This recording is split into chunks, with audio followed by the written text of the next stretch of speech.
Hi friends, எல்லாருக்கும் வணக்கங்க. எல்லோரும் எப்படி இருக்கீங்க? கண்டிப்பாக நல்லா இருக்கீங்க அப்படின்னு சொல்லிட்டு நம்புகிறேங்க. இன்றைக்கி வந்து நம்ம தோட்டத்து விலாக் தாங்க பார்க்க போகிறோம். நம்ம தோட்டத்தில் வெங்காயம் ஊனியிருந்தோம் இல்லைங்களா? நிறைய பேர் கேட்டிருந்தீங்க வெங்காயம் எப்படி வந்திருக்குது என்ன அப்படின்னு சொல்லிட்டு. வெங்காயம் வந்து பார்த்திங்கன்னா ஈல்டு வந்துங்க பெருசாக அந்த டைம் வந்து சொல்லிக்கிற மாதிரி இல்லைங்க. இதுதான் ஃபஸ்ட் டைம் வந்து நான் வெங்காயம் ஊன்றேங்க. எனக்கு வந்து பார்த்திங்கன்னா இது எப்படி ப்ராசஸ் வந்து ஃபுல்லாக தெரியல. பட் இதில் இருக்க மிஸ்டேக்ஸை வந்து லேர்ன் பண்ணிக்கிட்டேங்க. அடுத்த டைம் வந்து எப்படின்னா பண்ணலாம் அப்படின்னு சொல்லிட்டு. என்னன்னாங்க வெங்காயம் வந்து அந்த பல்பு தாங்க வாங்கி ஊனியிருந்தேன். ஒரு சில வெங்காயம் பார்த்திங்கன்னா நல்ல பெருசாக மொட்டாக சூப்பராக வந்துருந்ததுங்க. ஒரு சில வெங்காயம்லாம் பார்த்திங்கன்னா உள்ளே வந்து அந்த வெங்காயமே பிடிக்கலிங்க. அப்படியே மேலே மட்டும் பூ வந்துருச்சுனாவே மறுபடியும் வெங்காயம் வராது அப்படின்னாங்க.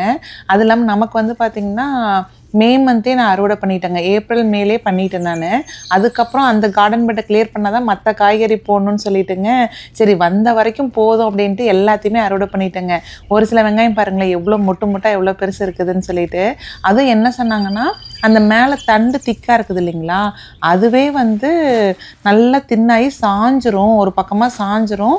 அதுதான் வந்து கரெக்டான டைம் வந்து வெங்காயம் அறுவடை பண்ணுறதுக்கு அப்படின்னாங்க. பட் நமக்கு வந்து அது ஒன்றுமே சாயலிங்க. அது இருக்க அந்த தண்டு திக்காயிட்டே தான் இருந்தது. ஒரே ஒரு மிஸ்டேக் பண்ணேன். என்னன்னு கேட்டிங்கன்னா, மண் வந்துங்க ஆர்டர் பண்ணியிருந்தாங்களா, அதை வந்து நம்ம கார்டன் பெட்டில் அந்த வெங்காயம் ஊனி இருக்கிறதுக்கு மேலேயே போட்டுட்டேங்க. இன்னொரு லேயரே வந்து ஒரு லேயரை கவர் பண்ண மாதிரி போட்டுட்டேன். அதனால் வெங்காயம் வல்லியா என்னன்னு எனக்கு தெரியலிங்க. ஸோ அடுத்த வருஷம் வந்து அது என்னன்னு நம்ம தெரிஞ்சுக்கணுங்க. பார்த்தா தான் தெரியும். சரி நம்ம தோட்டத்தில் இருக்கிற வெங்காயத்தை மட்டும் இந்த தடவை யூஸ் பண்ணிக்கலாம், எனக்கு இனிமேல் விட்டாலும் வராது அப்படின்ட்டுங்க என்ன பண்ணேன்னா, நல்லா அந்த பெரிய பெரிய வெங்காயம் இருக்குது இல்லைங்களா, அது எல்லாத்தையுமே எடுத்துகிட்டு வந்துங்க இப்படி வெளியில் வந்து இப்படி தனித்தனியாக போட்டு உணர்த்திட்டேங்க. ஏன்னா அந்த வெங்காயம் தண்டு வேறு பெருசாக இருந்ததுங்களா, ஸோ ஒன்றா போட்டால் எப்படி காயுமோ என்னவோன்ட்டு தனித்தனியாக வச்சுருந்தாங்க. இன்னொன்றுமே பண்ணியிருந்தேன். ஒரு சிலது வெங்காயம் பிடிக்காமல் இருந்தது பாருங்கள்.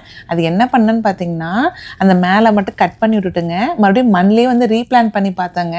ஆனால் நீங்கள் சொன்னால் நம்ப மாட்டீங்க, மறுபடியும் அது வெங்காயம் வந்து நல்லா பெருசாகி பல்பு மாதிரி வந்துச்சுங்க. சூப்பராக வந்திருக்குது.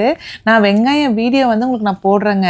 எப்படி வந்து ஸ்டார்டிங் அந்த பல்பு வந்து நான் எப்படி ஊனுனேன், எவ்வளோ நாளில் ஹார்வெஸ்ட் பண்ணேன், எப்படி ஈல்டு வந்தது அப்படின்னு சொல்லிட்டு தனி வீடியோவில் வந்து நான் கண்டிப்பாக போஸ்ட் பண்ணுறேங்க. யூஸ்ஃபுல்லாக இருக்கும். ஆக்சுவலாக இந்த வீடியோவுமே பழைய வீடியோ தாங்க.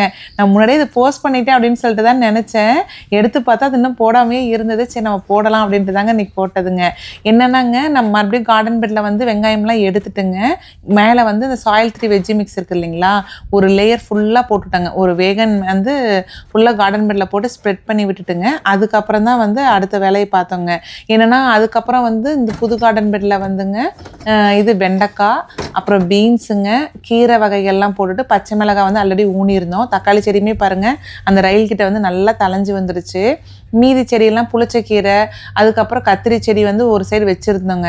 அது எல்லாமே வச்சிட்டோம்னா கரெக்டாக இருக்கும் இந்த கார்டன் பெட்டு அப்படின்னு சொல்லிட்டு தான் பிளானுங்க. எனக்கு வந்து பூண்டு வந்து நம்ம தோட்டத்தில் வந்து போட்டு பார்க்கணுன்னு ஒரு ஆசைங்க. பட் ஆனால் என்னென்னா இது வரைக்கும் ட்ரை பண்ணதில்லை. அக்கா சொன்னாங்க பூண்டு நல்லா வரும் அப்படின்னாங்க. மேபி இந்த வருஷம் இது ட்ரை பண்ணி பார்க்கணுங்க எப்படி வருதுன்னு சொல்லிட்டு. அது என்ன ஒரே ஒரு ட்ராபேக்னாங்க, நம்ம இப்போ ஃபாலில் போட்டாலுமே அந்த சம்மரில் வந்து பார்த்திங்கன்னா ஆல்மோஸ்ட் நம்ம அந்த சீசனுக்கு நமக்கு விதை ஊனும் இல்லைங்களா, அந்த டைமே வந்தாலும் இங்கே வந்து வெங்காயம் கார்லிக்லாம் ரெடியாகவே மாட்டேங்குதுங்க.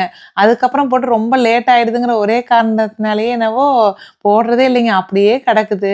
அங்கே பாருங்கள் இந்த விதை ஊனிட்டு இருக்கிறோம் இல்லைங்களா, அது பக்கத்தில் பாருங்கள் அந்த வெங்காயம் வந்து ரீப்ளான் பண்ணியிருக்கிறேன். மேலே இருக்கிற அந்த தண்டை மட்டும் கட் பண்ணி விட்டுட்டுங்க ரீப்ளான் பண்ணியிருக்கிறேன். சூப்பராக வந்திருக்குதுங்க. நான் அது இன்னொரு வீடியோவில் போடுறேன், காமிக்கிறேன். இதெல்லாம் வந்து பார்த்திங்கன்னா புளிச்சக்கீரை வந்து நல்லா தளைஞ்சிக்கிச்சு. இது வெண்டைக்காங்க, இது வந்து பச்சை பயிருங்க. பச்சை பயிர் வந்து நைட்ரஜன் ஃபிக்ஸிங் பிளான்ட்னு சொல்லியிருந்தேன் இல்லைங்களா, ஸோ அங்கங்கே கார்டன் பெட்டில் போட்டிருக்கிறேன். கத்திரி செடி பாருங்கள் இப்போல்லாம் வந்து காய் முடிஞ்சு செடியே காயிற நிலைமைக்கு வந்துருச்சு. இதில் பார்க்கும்போது ரொம்ப ஆசையாக இருக்குதுங்க. இது புதினா வந்து பார்த்திங்கன்னா இப்போ நல்லா வளருதுங்க. அந்த கிளைமேட் வெயில் பீக் சம்மர் வருது பாருங்கள், அப்படியே ஃபுல்லாக காஞ்சிருது. அதுக்கு வந்து நல்ல ஷேடு இருக்கணும் போல் இருக்குதுங்க. ஷேடு இருந்தால் தான் நல்லா வரும் போல் இருக்குது. இன்றைக்கி வந்து நம்ம வீட்டில் என்ன லஞ்சுன்னு பார்த்திங்கன்னா ஃபுல்லாக கீரை வகைகள் தாங்க. என்னென்னலாம் நம்ம தோட்டத்தில் இருக்குதோ அது எல்லாமே அறுவடை பண்ணிட்டு போய் இன்றைக்கி சமைக்கலாம் அப்படின்ட்டு தாங்க பிளானு. புதினா வந்து நிறைய வந்துருந்ததுங்க. ஃப்ரெண்டு வீட்டில் வந்து ஏகப்பட்டது இருந்ததுன்னு சொல்லிட்டுங்க செடியை வந்து வாங்கிட்டு வந்து வச்சுருந்தேன். நல்லா பிடிச்சிக்கிச்சு. இது வந்து கொத்தமல்லி தலையுமே பார்த்திங்கன்னா சூப்பராக வந்திருக்குதுங்க. இந்த டைம் வந்து கரெக்டாக ஏப்ரல் டைமுங்க, அதனால் கொத்தமல்லி தலை நல்லா வருதுங்க. பீக் சம்மரில் கொத்தமல்லி தலை வரவே வராதுங்க. கிளைமேட் நல்லா சில்லாக இருக்கணும். சில்லாக இருந்தால் தான் வந்து அந்த செடியெலாம் நல்லா தளைஞ்சு வருங்க. அதே மாதிரி ஃபால் டைம்லேயும் போட்டோம்னா கொத்தமல்லி தழை வந்து சூப்பராக வருங்க. இது வந்து நம்ம வீட்டில் சிகப்பு தண்டு கீரைங்க. ஃப்ரெண்டு வீட்டில் இது இருந்தது. அவங்க வீட்டில் நிறையா இருந்ததுன்னு சொல்லிட்டு பறிச்சுக்க சொன்னாங்க. அவங்க கார்டன் பெட்டில் வந்து பார்த்திங்கன்னா கிட்டத்தட்ட பாதிக்கு மேலே சிகப்பு தண்டு கீரை தாங்க தளைஞ்சிருந்தது. சூப்பராக இருக்குதுங்க கீரை, நல்லா இருக்குது. கீரைக்கு வந்து மெயின்டெனன்ஸ்ன்னு பார்த்தீங்கன்னா ஒன்றுமே கிடையாதுங்க. நல்லா தளைஞ்சு வரும். பட் டைரக்ட் சன்லைட் இந்த பீக் சம்மர்லாம் இருக்குது இல்லைங்களா, அந்த டைம்லலாம் கீரை வராதுங்க. அது போயிடும். மறுபடியும் வருஷம் வருஷம் பார்த்தீங்கன்னா தளைஞ்சு வந்துடுதுங்க. ஏன்னா அதில் விதை வருது பாருங்கள், அந்த விதை அங்கங்கே உளுந்து வருஷம் வருஷம் அதுவே சூப்பராக தளைஞ்சு வந்துடுதுங்க.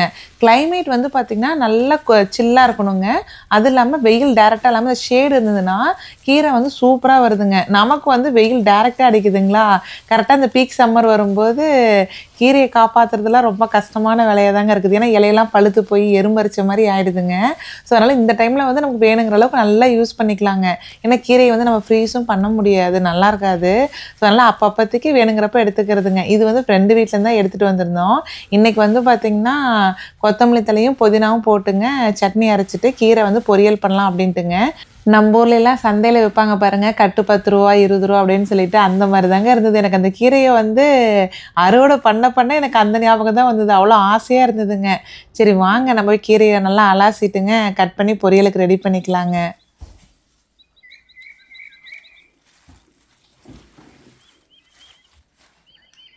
கீரை நம்ம தோட்டத்துலேருந்து பறிச்சனாலைங்க மண்ணுமே ரொம்ப இருக்காதுங்க. ரொம்ப அலாச தேவையில்ல. சும்மா 2 தடவை கழுவினாவே போதுங்க. தண்டு வந்து பார்த்திங்கன்னா நல்லா டெண்டராக இருந்ததுங்க. அப்படியே அரிய வந்து அந்த நாரே வராமல் இருந்தது. யூஸ்வலாக கீரை கட் பண்ணும்போது பார்த்திங்கன்னா ஊர்லேயே அம்மா பார்த்திங்கன்னா கீரை எப்படி வந்து க்ளீன் பண்ணுவாங்கன்னா, அந்த தண்டை உடைப்பாங்க. அந்த உடையிற வரைக்கும் எவ்வளோ தூரம் உடையுதோ அந்தளவுக்கு உடைச்சி எடுத்துகிட்டே வருவாங்க. எப்போ உடைக்கும்போது அந்த நார் மாதிரி வருதோ அதை வந்து போட மாட்டாங்க. ஆனால் இது வந்து பார்த்திங்கன்னா ஆல்மோஸ்ட் அந்த செடியோட தளவில் தான் கட் பண்ணாங்க. ஒரு சில செடியெல்லாம் பார்த்திங்கன்னா கீரை அது வந்து நல்லா அவ்வளோ டெண்டராக இருந்ததுங்க. அப்படியே உடைச்சாவே நல்லா சாஃப்டாக உடையிற மாதிரி இருந்தது. கீரைலாம் பொரியல் பண்ணும்போதுங்க நல்லா பொடியாக அரிஞ்சு பொரியல் பண்ணோம்னா ரொம்ப நல்லாயிருக்குங்க. ஏன்னா கடைசியில் நம்ம எப்படியும் தேங்காய் போட்டு இறக்குவோம் இல்லைங்களா, அந்த பொடியாக அரியும் போது டேஸ்ட் வந்து ரொம்ப நல்லா இருக்கமா இருக்குங்க. பெருசாக அரிஞ்சிட்டோம்னா கூட அந்தளவுக்கு டேஸ்ட் கொடுக்காது. பொடியாக அரியும் போது ரொம்ப நல்லா இருக்குங்க. நான் வந்து யூஸ்வலாக எப்படி பொரியல் பண்ணுவேன்னு பார்த்தீங்கன்னா, எண்ணெய் ஊற்றி கடுகு, பெருங்காயம், கருவேப்பிலையெல்லாம் போட்டுட்டுங்க வரமிளகாய் போடணும். பொரியலுக்கு வந்து வரமிளகாய் போட்டால் ரொம்ப நல்லாயிருக்கும். வரமிளகாய் போட்டுட்டு அதுக்கப்புறம் சின்ன வெங்காயம் இல்லைன்னா பெரிய வெங்காயங்க எது இருக்குதோ அது பொடியாக நல்லா நறுக்கிங்க. அதையுமே போட்டுட்டு அதுக்கு முன்னாடி கடலைப்பருப்பு உளுந்தம்பருப்பு போட்டுக்கோங்க. ஏன்னா கீரைக்கு வந்து கடலைப்பருப்பு உளுந்தம்பருப்பு போட்டோம்னா அந்த ஒரு வாய்க்கும் சாப்பிடும்போது நல்லா வந்து ஒரு கிறிஸ்பியாக இருக்கிற மாதிரி இருக்கும். ஸோ அதனால் கீரை பொரியல் பண்ணும்போது கண்டிப்பாக வந்து கடலைப்பருப்பு உளுந்தம்பருப்பு போட்டுக்கிறதுங்க. அதையுமே போட்டுட்டு அதுக்கப்புறம் கீரையும் போட்டுட்டு அடுப்பை கொஞ்சம் சிம்மில் வச்சிட்டோம் அப்படின்னா கீரை வந்து வெந்துருங்க. அதுவும் நம்ம தோட்டத்து கீரை வந்து பார்த்திங்கன்னா அப்படியே டக்குன்னு வெந்துருச்சுங்க. யூஸ்வலாக வந்து கடையில் வாங்குகிற கீரையை விட நம்ம வீட்டில் தோட்டத்தில் வந்து நம்ம அறுவடை பண்ணுற கீரையாகட்டும் எந்த காயாக இருந்தாலுமேங்க அது வேகிற டைம் வந்து சீக்கிரமாக வெந்துடுது. நம்ம தண்ணி ஊற்றி ரொம்ப நேரம் வந்து வேக வைக்க வேண்டிய அவசியமே இல்லைங்க. ஈவன் அவரைக்காயெல்லாம் பார்த்திங்கன்னா எங்கள் அம்மா வந்து ஊர்லிங்க என்ன பண்ணுவாங்கன்னா அவரைக்காயை அரிஞ்சு சுடுதண்ணியில் போட்டு ஒரு தடவை எடுத்துட்டு அதுக்கப்புறம் தான் பொரியல் பண்ணுவாங்க. சுடுதண்ணியில் ஒரு 2 நிமிஷம் வேக வச்சு அப்படி தான் எடுப்பாங்க. நான் இங்கே வந்து நம்ம தோட்டத்தில் அறுவடை பண்ணுறோம் இல்லைங்களா, அவரைக்காலாம் நல்லா பொடியாக கட் பண்ணிங்க நம்ம நார்மலாக எப்பயும் போல் பொரியலுக்கு தாளிக்கிற மாதிரி தாளிச்சு விட்டு மூடி வச்சிட்டோம்னா நல்லா வெந்துடுதுங்க. அப்படியே கலர் மாதிரி அப்படியே சாஃப்டாகிடுதுங்க. நல்லா டெண்டராக இருக்குது. அது நம்ம தோட்டத்தில் அறுவடை பண்ணுறதுக்கும் கடையில் வாங்குறதுக்குமே அவ்வளோ வித்தியாசம் இருக்குது பாருங்கள். ஏன்னா காய் டேஸ்ட்டுமே நிறைய டிஃப்ரெண்ட் இருக்குதுங்க. அதுவும் மெயினாக பார்த்திங்கன்னா இந்த சொரக்காயும் பீக்கங்காயும் நம்ம தோட்டத்தில் அறுவடை பண்ணி சாப்பிட்றதுக்கும் கடையில் போய் சாப்பிட்றதுக்குமே வித்தியாசம் இருக்குதுங்க. ஏன்னா இங்கே வந்து பார்த்திங்கன்னா நம்ம ஊரில் ஃப்ரெஷ்ஷாக கிடைக்கும். இங்கே வந்து பார்த்திங்கன்னா எத்தனை நாளுக்கு பழசுன்னு நமக்கு தெரியலிங்க. அதனால் நமக்கு வந்து வரும்போது கொஞ்சம் வந்து அந்த மாதிரி தான் ஆயிடுது.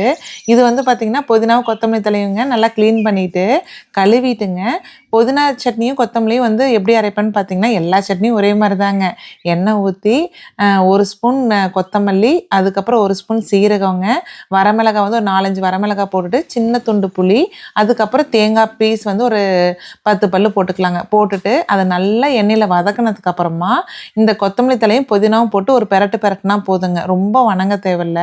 அதுக்கப்புறம் மிக்ஸி ஜாரில் போட்டு அரைச்சிட்டோம்னா அவ்வளோதாங்க. சட்னி வந்து இந்த சட்னி வந்து கனிக்குட்டிக்கு ரொம்ப பிடிக்குங்க. வீட்ல சட்னின்னு சொன்னோம்னாவே லைட் கலர் சட்னியா அப்படின்னு சொல்லி தான் கேட்பான். அதுவும் இந்த சட்னிலாம் வந்து பார்த்திங்கன்னா சாதம் போட்டுங்க. சுட சுட சாதம் போடணும். போட்டு அந்த சட்னி போட்டு கொஞ்சமா நெய் விட்டு சாப்பிட்டோம்னா அப்படி இருக்குங்க. அதுவும் சாதம் மட்டுங்க சுட சுட சாப்பிடும்போது சுமாரான குழம்பு கூட சூப்பரா இருக்க மாரி தாங்க இருக்கும். அது என்னமோ இப்ப இந்த ரீசென்ட் டேஸ்ல வந்து பார்த்திங்கன்னா, சாதம் சூடா இருந்ததுனா தாங்க நல்லா வந்து அது சாப்பிட்றதுக்கு வந்து ஆசையா இருக்குது. ஆறிடுச்சுன்னா நம்ம சாப்பிட்ற குவான்டிட்டியே வந்து ரொம்ப கம்மியா போற மாரி தான் இருக்குது. அது என்னன்னே தெரியலைங்க. இப்ப தான் வந்து அந்த மாரி பழக்கம் வந்துருச்சுன்னு நெனைக்கிறேன். இது பாருங்க கீரை நான் சொல்லியிருந்தேன் இல்லைங்களா மெத்தடு, அதே மாரி தான் டக்குன்னு ஒரு 2 நிமிஷத்துல வெந்துருச்சுங்க. வெந்ததுக்கப்புறம் துருவுன தேங்காய் போட்டுட்டு இறக்கிட்டேங்க. கீரை மட்டும் வதக்கும் போதுங்க உப்பு கொஞ்சம் கம்மியா தான் போடணும். லைட்டா சேர்த்தி போட்டாலுமே கசப்பு தட்டிடுங்க.